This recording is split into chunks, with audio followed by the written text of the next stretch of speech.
This is Fun Automotive again. I just did some work to the Grand Cherokee. All new. I didn't show the video, but I've got all new control arms, upper and lower control arms, upper and lower control arms in the rear. The big A arm, all that's new. It's not adjustable. Everything's OEM, but all brand new control arms on that. And just now did. Let me turn you around. Just replaced the track bar and all 4 tie rod ends for the drag link and for the tie rod. So all these are brand new. At the end there, at the end right there, and then a brand new track bar, brand new control arms, as you can see, all 4 of them, brand spanking new. You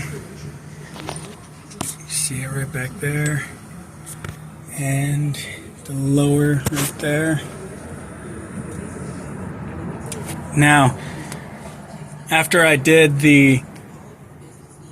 all the tie rods, I tried to get them exactly where they were before, but you're not going to, obviously, because the old tie rods will have wear in them and they're going to be off when you put the new ones because they're stiff as heck. So I had to do an alignment real quick. I aligned it perfectly, and the steering wheel was off. I had to align that. That's tiny bit off. But no big deal. Just loosen these bolts and turn this the way you need to for whatever way you want.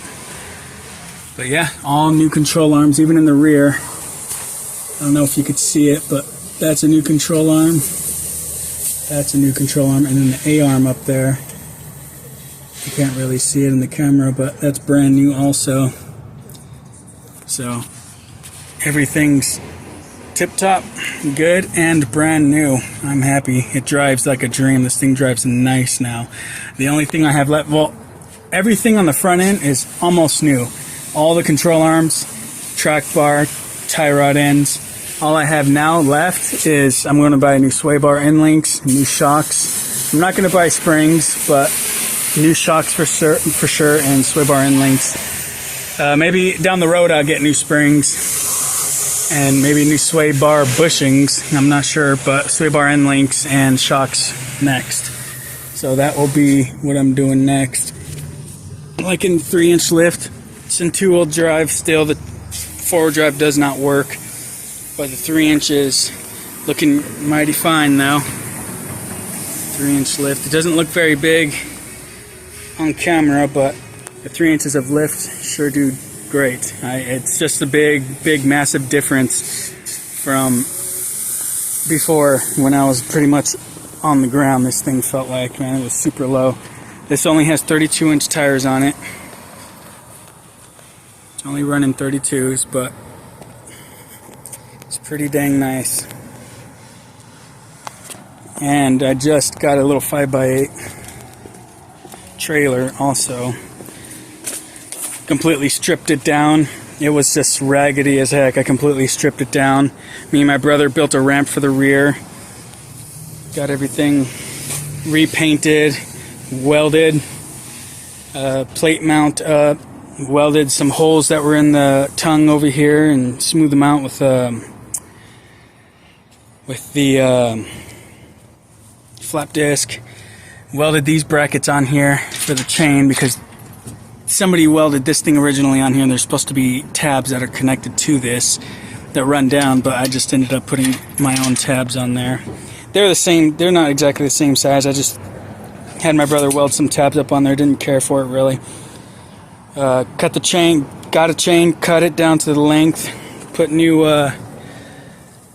obviously, new links on it, man. The links that were on it were just old and beat up to heck. This thing's from, I think, 2002, so. But yeah, the axle's nice and straight. Happy for that. Gonna have to buy a drop hitch for this. I'm thinking probably about 4 inches.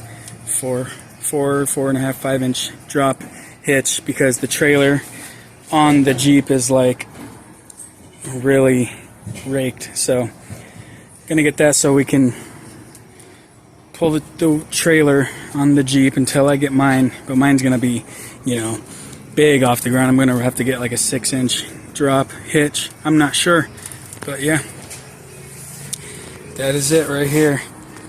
All the tie rods, old track bar and tie rods. I could have kept the track bar and just replaced the bushings, but it was cheap. I just went ahead and bought the whole track bar.